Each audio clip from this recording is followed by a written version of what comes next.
Sa record na lang yung tanawa sa YouTube, ang katong under atong dapita. I will continue to the next nga word nga itong studyhan, because there are 13 blessing nga naka-connect ani nga word. The word petition na ay 13 Hebrew word attached to the word petition. And if there are 13 kinds, because there are 18 kinds of blessing, 18 kinds of blessing. And napag-ilang ginaduga nga ika-19, pero na reason nga nung ika-19, mawala, o niya mahimo siyang 18, o niya mahimo po siyang 19. Because there are two basic versions sa pag-pray sa blessing. Ang basic component sa pag-pray sa blessing is weekday, Sabbath, and holiday. Maunang mahimo siyang 19, o niya mahimo po siyang 18, because na ay prayer sa weekday, nga dili pwede sa Sabbath o sa holiday. Na ay prayer sa Sabbath o sa holiday, nga wala sa weekday. So munang hinungdan, nga nung ingon ko sa inyo gahapon, nga ang prayer sa mga Jew is that once nga mo face sila sa prayer wall, unya isuksok nila ilang prayer sa wall, and then backward dayon sila. Dili pwede nga pag nasuksok na nimo imong prayer sa prayer wall, mo talingkod na siya sigida. There must be a distance pag suksok nimo sa imong prayer, mo hinay-hinay dayon ka o kanang palayo pero patubang. Meaning, in your prayer, whatever you put into the prayer or into the presence of God, ayaw ginagtaligdi diretso nga ayo mananato. You have to understand, the Bible tells us that fix your eyes to Jesus, the author and the finisher of your faith. And we study about the lateral prefrontal cortex or frontal lobe. Frontal lobe is responsible for your focus and for your reasoning. So the Bible is telling us, even the practice of the Jewish, now once you pray something to God, do not try to bring it out in focus. Whatever you pray to God, be equal with it. Be equal with it in your words. Be equal with it in your action. Meaning the moment you pray to God, there must be a momentum nga imuhang gibuild that you become one with your prayer. Be one with your declaration. Be one with every promises and prophecies the Lord sa imuhang life. Because if you say Amen, tapos wala ni mo lihuka unsay imuhang prayer, wala gihapoy nada. Italikdan, ikaw ra pwede italikod. There are principles that says, do not allow your words betrays your destiny. Akong balikon, do not allow your words betrays your destiny. Meaning, do not allow your words speak against something sa imong life when you pray something for God to work it out.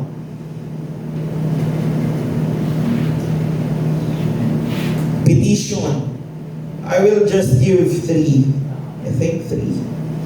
The word da'at, meaning knowledge or understanding in English. It is derived from the root yada. Yada means to know. Yada comes from, for I know the plans I have for you, plans to prosper you, not to harm you, plans to give you hope and a brighter future. Your word yauda or yada is to know.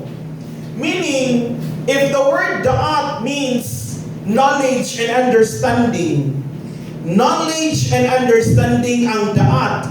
If knowledge and understanding ang da'at, ang imuhang knowledge o ang imong understanding, imo siyang kinahanglan nga i-experience itself.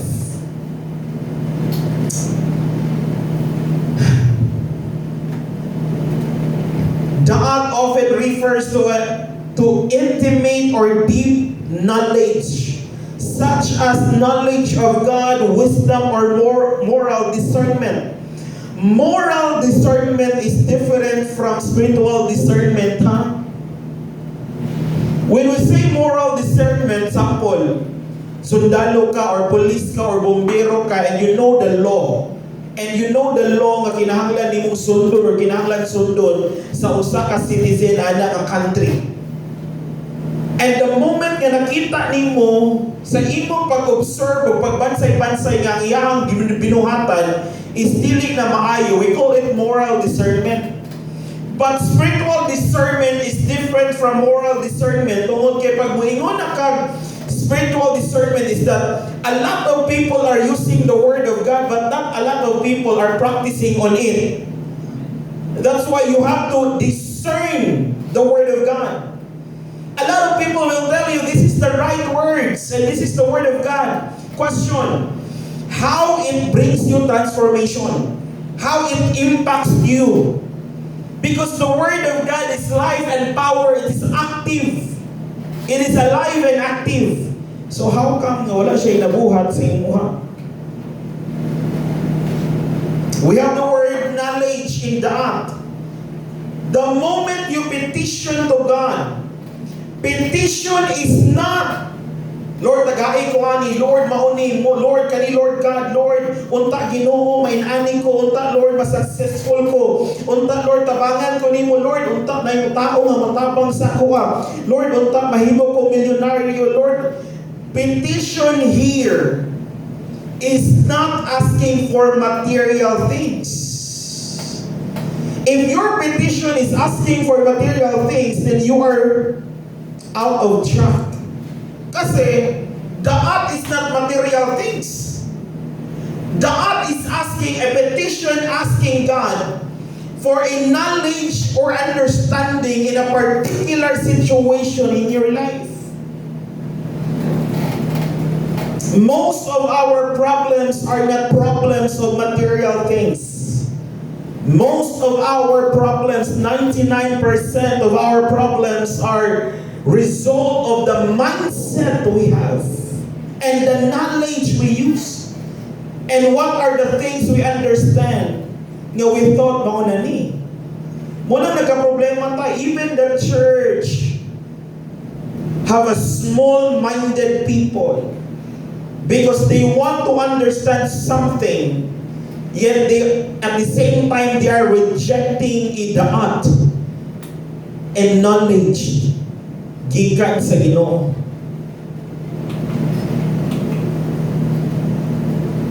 Bible says, Proverbs 1:7, the fear of the Lord is the beginning of doubt. Fools despise wisdom and instruction. Meaning, the fear of the Lord, fear here is not to tremble. Fear diriya is dili mahadlok kag duol sa Ginoo or mahadlok ka sa Ginoo. No, the fear diri dapita is to have an awe or reverence, meaning an awe, respect. Pag-honor nimo, pag-ila nimo sa Ginoo, that's fear anang dapita. Mao bitaw nang hinungdan nilo naglibog ta sa atong English term because pag nay mabantabo ka dili maayo, ngayon dahil ka we fear the Lord. Uy, manlok sa Ginoo eh. It's not mahadlok nga, matremble ka nga, makonsensya ka. Eh, paki si Lord na imong konsensya. Ang pasabot ni Lord is, you should respect Him and honor Him because respecting and honoring the Lord is the beginning of knowledge. And the fool, sakit lang kay sa Bisaya, ang mga buwang-buwang, ang mga kalog kaysa nanog pamuna-huna, despise wisdom and instruction. The beginning of knowledge is fear, honor, and respect. Imagine yung galinti. Pag mawa na ka sa pasig, respect the Lord. Honor the Lord because that's the beginning of wisdom. Hosea 4:6 says, my people are destroyed for lack of knowledge. Why you are being destroyed? Why you are being confused? Why there is fear? Why there is worries? Why there is stress, depression, anxiety? Why you're killing yourself? It's because my people are destroyed for lack of knowledge. Because you have rejected knowledge. Ako ginagingon sa inyo you cannot reject something na wala gihatag. Dili ka pwede mo ingon nga nakay i-reject nga wala gihatag. Meaning gihatag ni Lord ang knowledge.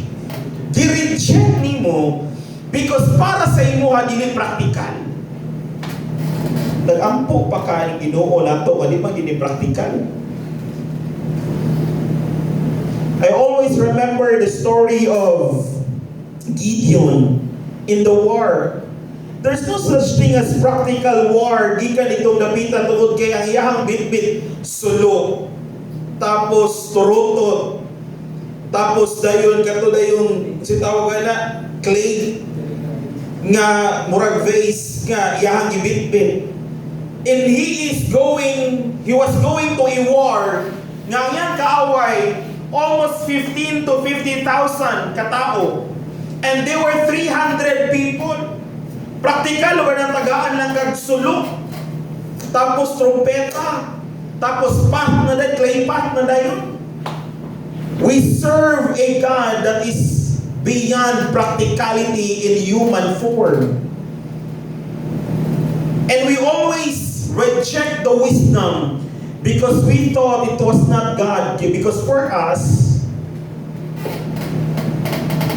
lahi atong gusto. My people are destroyed for lack of knowledge.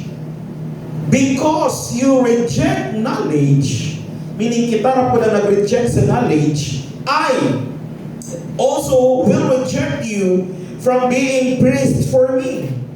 Meaning this is the story in the book of Hosea that people in his time is full of knowledge but rejected the knowledge. And because of that rejection, they were also rejected. It might be that there are things in life that you are being rejected because you reject the wisdom of God in your life.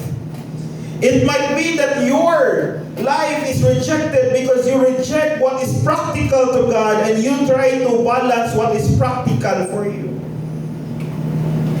Lang tani.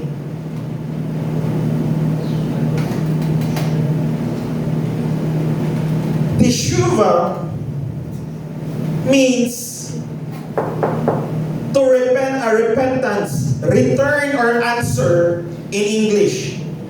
It comes from the root word teshuva, means to return, to turn back. In the word repentance, repentance means in Greek, not in Hebrew but in Greek, it means to change the way you think. The deeper side of the Greek word repentance or repentance. Metanoia. Nagali na pasa na ako sa inyo. Sa kadaghan kasi nagsagol sa utak from Hebrew to Greek. Now, the word metanoia in Greek means repentance. In Bisaya, that's paghinulsol. Paghinulsol is layo o lagi kay na siya sa word repentance. Because ang paghinulsol means nakabalo ka nga nakasala ka o nahiubos ka o ninghilak ka kay nakasala ka o yan dili ba o imong gibuhat. Paghinulsol, nag-regret ka. But when we say repentance in the Word of God in the Greek form, it says metanoia. Metanoia means change the way you think or put another mind. Ayura kayo. The Lord is not looking for you to cry. God is looking for you to change the way you think. Now, in the word teshuvah, teshuvah means to return. To return to the right answer sa imuhang life. Because a lot of people does not give you right answer. Agto gali sa tagay. Agto gali sa inom. Agto gali sa imong mga barkada nga wala sila'y paki sa success. Wala sila'y paki sa wealth. Wala sila ipaki sa imuhang kinabuhi o wala sila ipaki sa imuhang health. Try to go to people nga wala ipaki sa tanan nga part sa imuhang lawas. And you will receive a foolish answer every day. Repentance means or return means go back to the right answer for your life. It means you have to go back to where answer is being given. Answer is not given sa bar. Praise God. Answer is not given sa imuhang work. Answer is not given sa imuhang success. Answer is not given sa imuhang health. Answer is given in Teshuvah, means you are being answered in front of God once you return to God. Meaning, sa unsahon yung pangutan na mahitungod sa imuhang word, there is no answer on those places. Because the answer is found first in God.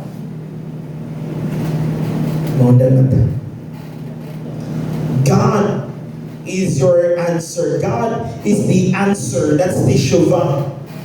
That's a blessing. The first blessing, da'at, means you are receiving knowledge and understanding from the Lord. The second blessing or the fifth blessing, actually this is the fifth kasi nag-study na tagtuloy gahapon Da'at ang ikaupat, ikalima ang Teshuvah. The blessing of an answer. That's the Bible says, Jeremiah 33:3 says, call unto me and I will Teshuvah.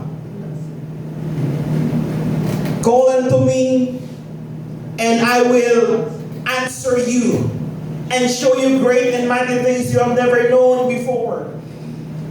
It means that call unto me and I will Teshuvah you. And I will show you something na wala ni mo nakita before. So it's a blessing tungod kay you will receive answer in places you don't have answer. Unang ingon ng Bible, I will make ways out of no ways. Even in the desert, I will make it like a garden. Rivers that flows in the desert. Mao ni practical nga Ginoo atong giserbisyuhan, pinaka-weird doon is tanan. Kasi pati desierto pwede nga himuon og river Pwede ka rin siya magpa-tubo o talamnon sa desierto. And what is desert? Desert, mag-utong na ba? So when we say petition, petition is not asking for material things. Petition is not prayer request. Prayer request is a shallow illusion of the church. Prayer request is the shallow illusion of the church because the Bible tells us in da'at. Sige sa da'at. Discern. Muna nila kabalo mo pray kasi dinata ka discern bisan pag naka sa Australia, bisan pag naa ka sa London, bisan pag naa ka sa asa nga country, when the Lord tells me to pray for you, never ask me. I will pray for you. It's not your duty to ask a request. It is for God to tell me to pray for you. Discern. Petition is knowledge you are receiving it. Teshuvah is you are receiving an answer. Da'at is you are receiving a knowledge. The third one. Verse 10. Pakisulat na lang po ninyo. But if the wicked, Ezekiel chapter 18 verse 21-22, but if the wicked person turns away from all his sins that he has committed and keeps all my statutes, and does what is just and right, he shall surely live, he shall not die. Meaning, if the person is doing what is right and just, the Lord says that person will never die. He will live. When you teshuvah, turn away, repent, and look for God para matubag ka, You will never die. You will live. Petition. Teshuvah is about avoiding sin and actively improving one's relationship with God and others. Sumot pasapot, when you receive in Teshuvah, i-answer, it will create a momentum na ma-improve ang imong relationship sa Ginoo, ma-improve imong relationship sa imong asawa, sa imong bana, sa imong mga anak. And that's the reason why when you petition to God and He will give you Teshuvah, ma-improve imong life. So ayaw kong igna nga nag-pray ka tapos wala ka tubaga. Because it might be the Lord answered you, but you don't like the answer. Excuse me. There are a lot of times na ginatubag ta ni Lord, but we don't like the answer. Because the answer is beyond things nga di gusto nato, dili nato gusto nga tubag. Mubito na usay sa tong prayer, kita ra po imong tubag. Nag-pray man ko sa Ginoo, pero basin siguro dili pa time. Ay basin siguro kay na ko'y nabuhat na sala. Ay basin siguro kay napa ko'y mga angay isettle. So ano nag-pray? Ano nag-petition? Petition is very important nga ito masabtan. Una, makadawat ka og kaana, wisdom, knowledge. Kaduha, matubag ka sa tanan nimong pangutana. Then masabtan nimo nga di mao ang imuhang then ginabuhat sa imong kinabuhi. When you petition to God, petition. A lot of Christians does not study the Hebrew ways of prayer. Muna itong prayer na layo na kita sinuot.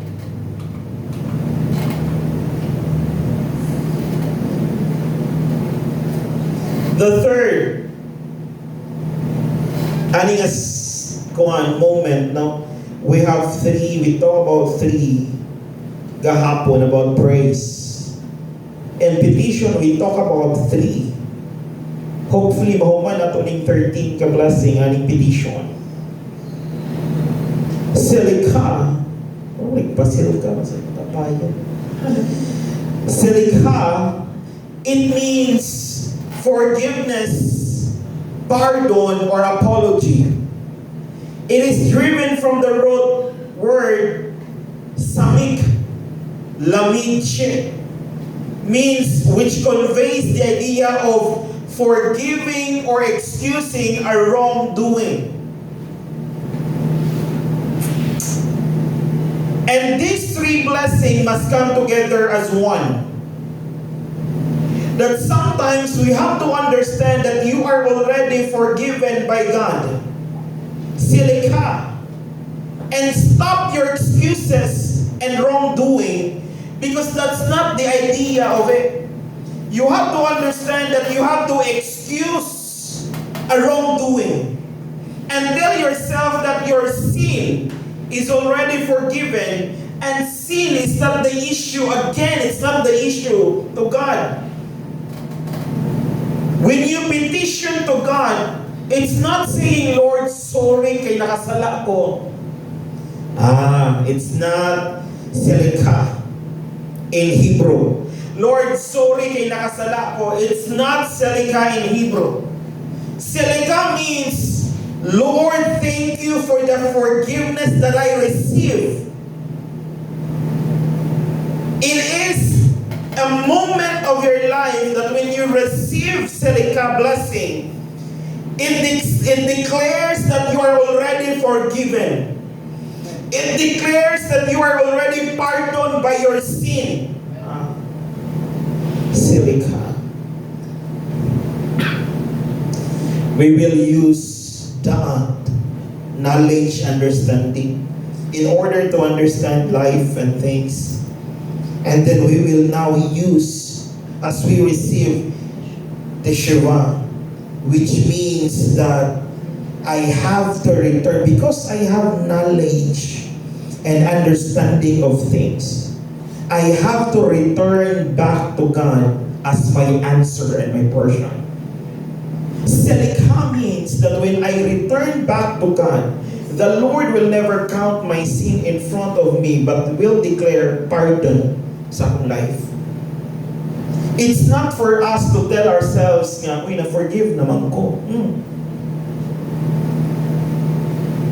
It is for us to tell ourselves we are forgiven by God because of His grace, and it's a blessing.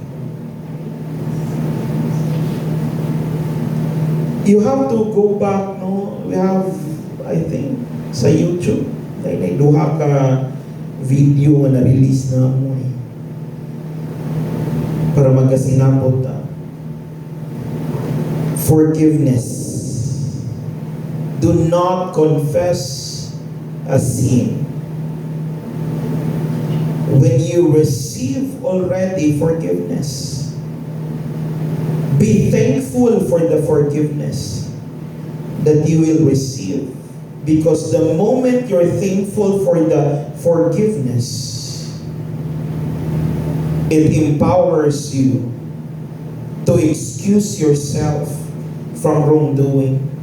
And a lot of Christians, a lot of people saying sorry to God, but they are still doing the same thing again and again and again and again and again and again and again and again. Ako'y mabuak sa stigma o sa dogma. The more you ask forgiveness, sin to God, the more you abuse the grace of God. It is an abuse to God when you say, sorry Lord, and tomorrow you're gonna do it again. Sorry Lord, tapos balik na sad. It is an abuse to ask forgiveness when you repeat the same sin again and again. It is an insult to what God has done 2,000 years ago. Logic kayo na. And they thought that the abuse of grace is not asking for forgiveness. No. Because when you say, Lord, thank you for the forgiveness of sin, I am empowering myself to pull myself up in the grace of God, because it is the grace that enables you to walk in that forgiveness that you will receive.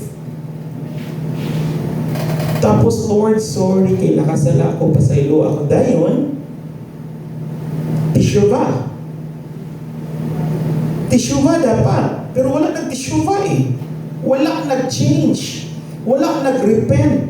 Wala nag-turn back. Wala na nga yung answer. Ay, nasura ka niyo. Ano magbuka niyo pa yung matodlo ng Lord? I just want to keep this for myself. Para nito ng blessing. This is the Hebrew word. Layo ra kaayo sa wala nag-study sa Hebrew sa Greek. Which is ato ang Bible eh. Susunod mag-study tag-Latin para magkasapot yung tagayo. Studyhan na nato yung ganyan. Praise God. Let's all stand. The 3 blessings that you will receive. If you want to know the other blessing, you have to go to YouTube. Listen there. Pwede na ka magkuha dito, ang maminaw nga tuwa. Let's pray. Let's pray, let's pray. Again, it's your da'at. It's your Shiva. And, sa kinalasan? There's Selikha. Dili Silka ha, Silika, Silika. So ako lang kaning i-post, no? Pero dagan mag-ukisa kuhan. Mahita po. Now, sige, let's pray. Thank you, Lord. Let's pray for these things in our petition. Let's pray for knowledge and understanding to what's going on in this year. I believe the Lord is dealing us so much of our character, so much with our attitudes. But I have to propose to everyone that return to where answer is being given. Your Teshuvah is waiting for you. the Lord will never reject you because Selikha is already established. Forgiveness is already established. Your daan is the way to your Disheva. Your Selikha. Thank you, Lord. Can we just close our eyes and bow our head, and then let's pray for the wisdom of God, for the knowledge of God into your life right now. Come on, I want you to receive it. I want you to be in the place of your Teshuvah. Lord, it's not clear, but there's an answer, oh God. I'm confused right now, but I want Teshuvah, Lord God. A place of answer, Lord God. Thank you, Lord. Hallelujah. Come on, just pray for knowledge, understanding, and wisdom. Come on, I want you to receive it. I want you to receive it.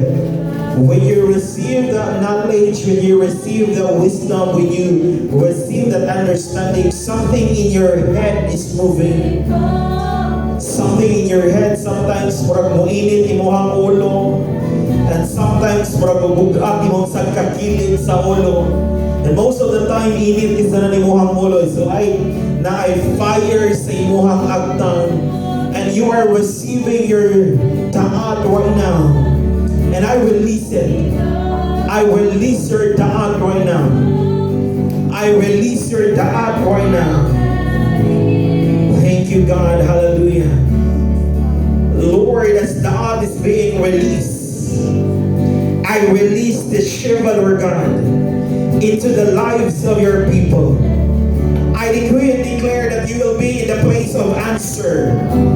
You will be in the place of answer right now into your life. Wherever there is confusion, whenever there is worry, whenever there is fear, I decree and declare, God, that there will be a place of answer. There will be a place of Bethel into your life right now. Maybe it is in your room right now. Maybe it is you living inside in that body.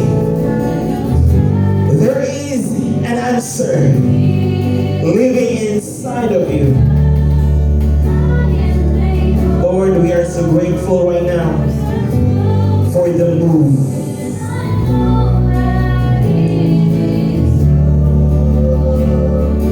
Oh, you are already forgiven by God 2,000 years ago. The Lord forgives you already. He died in the cross. He suffered. He was crowned with thorns.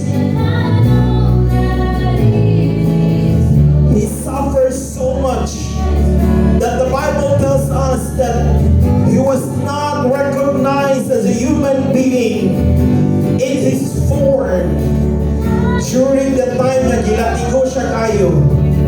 Thank you, Lord. You are forgiven. The Lord is waiting for your change. The Lord is waiting for your change. Oh God, we thank you, Lord. Hallelujah.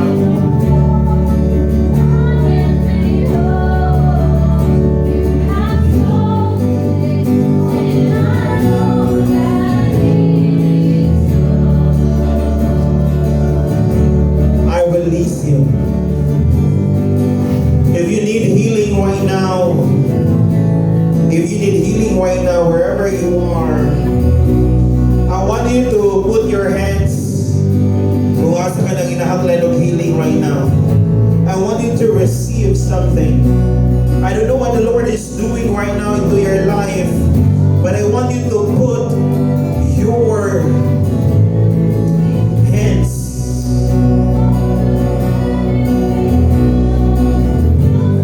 You put your hands malo in your tummy. Come on, just put your hands sa imong tiyan malo. And I will pray for you. I want you to receive it. Thank you, Lord. And for those of you, come on, put your hands somewhere that you need the healing of the Lord. If you need a healing in your mind,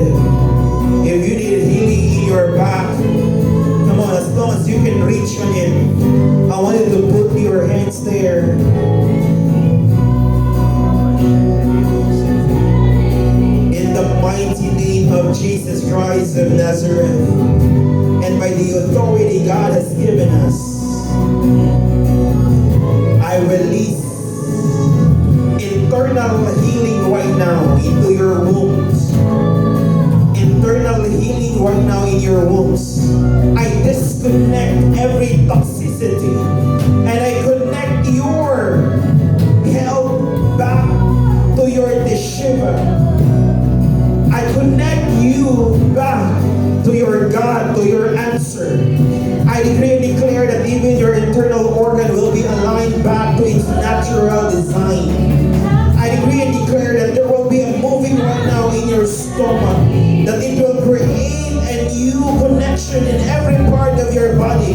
I prophesy life in your womb. I prophesy restoration in your womb. I prophesy glory in your womb. I speak Jeremiah in your womb. I decree and declare, God, that even to the part of their bodies right now that they are touching, even in their head, goes down into their feet, Lord God. Whether it is arthritis, whether it is cancer, whether it is migraine, whatever it is, Lord, I release your divine healing right now. Receive it. I release your divine healing right now. I release your miracle right now. Through the presence of the Lord. In the Spirit of the living God, I release your healing. I release your healing. I established you in the presence of the Lord. I quicken it. I call it as it is. Oh, yes, Lord. Yes, Lord. Yes, Lord. Yes, Lord. Yes, Lord. Yes, Lord. Yes, Lord. Yes, Lord.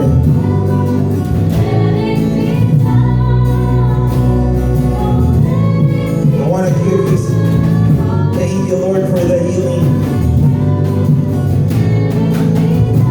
Thank you, Lord, for the healing.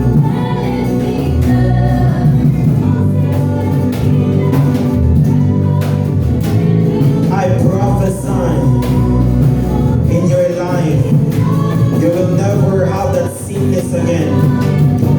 I destroy every sickness. I pulverize every sickness, every diseases, every infirmities. I command you. I command you. I pronounce. I establish. I take it by force. Everything that you put into that body right now, I command you to release that body. I command you to depart from that body right now. Every sickness, every infirmities, I command you to depart from that body right now. Depart. Take all the garbage. Take all the negativity. Take all the things, the toxic thoughts. Take it all. Take it all. Now. Take it all now. Take it all now. Thank you, Lord. Thank you, Father. Thank you, Lord. Thank you, Lord. Thank you, Lord. Thank you, Lord. Thank you, Lord. Thank you, Lord. I seal your life from the crown of your head goes down into your feet and soul. I seal you. I established it as heaven and earth is my witness. Thank you, Lord. Hallelujah.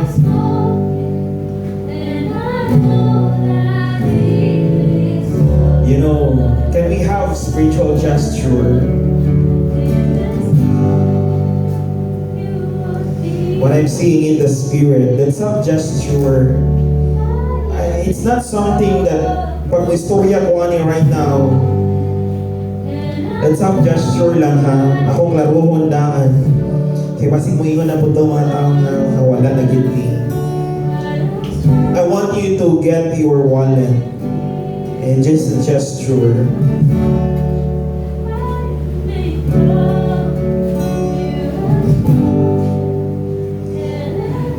If you have your wallet with you right now, dihani mo ginabutang imuhang cards, dihani mo ginabutang imuhang, dihani ginahulog imuhang sweldo, o dihani mo ginabutang imuhang money.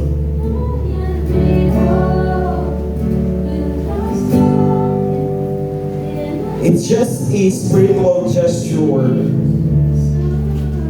Because I want to hold it. I want you to hold it now. Come on. Napay kakuha eh. Sige. Kaya pa na ninyo. Walang sa. We will give time. Ako malikon ha. Your wallet will never define you. So no matter pilay sulod sa imong wallet, it never defines you whether dako or gamay. It is you who will define what is inside your wallet. If you hear, kung wala pa ka sa kuwang prophecy, kung wala pa ka doon sa prophecy atong December 15, I want you to ask for a record, please. Ask for a record. I said, this is a season of financial breakthroughs. And there will be a level of 50,000 in your savings. And that 50,000, you have to go up from that. And I want to prophesy because the Lord said, you will define your wallet. You will define your bank account. You will define your financial